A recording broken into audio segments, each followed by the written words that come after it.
Here's something you rarely see on an African safari. A baby hippo that would live most of its life in the water, and a wildebeest who lives all of its life on the land, together in one place. The story of how that happened is even more fascinating. Every year, the greatest show on earth begins again in East Africa, in the countries of Tanzania and Kenya. It's called the Great Migration. Almost 2 million wildebeests, also called gnu because of the sound they make, and over 500,000 zebra and gazelles will travel 1,800 miles in a clockwise pattern from Serengeti National Park to the Masai Mara Reserve in Kenya and back again. They start in the rainy season of December through March near Ngorongoro Crater, where there's plenty of grass, and have synchronized births of babies all within a 3-week period.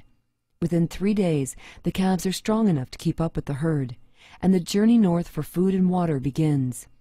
During their trek, the massive herds must cross 2 mighty rivers, the Grameti and the Mara.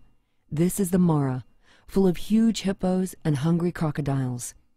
Our guide thought the baby had strayed from its group and was looking for a mother.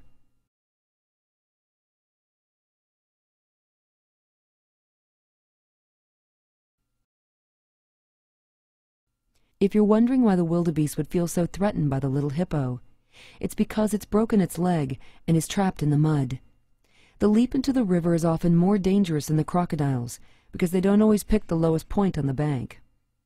It's a phenomenal sight to see thousands of wildebeest crossing the water, but for many of them, there's only one ending.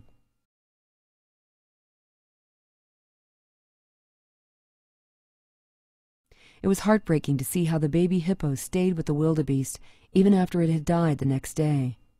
There was still hope for it to get back in the river and find its own kind, but it wouldn't go, even though it desperately needed the water to keep cool.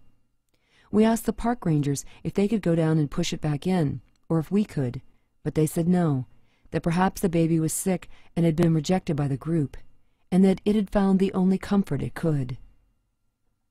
The rule of the wild is that nature has to take its course, and so it did. But I will never forget the images of hundreds of thousands of wildebeest spread across the plains, of their fearless river crossing, and of this one who didn't die alone.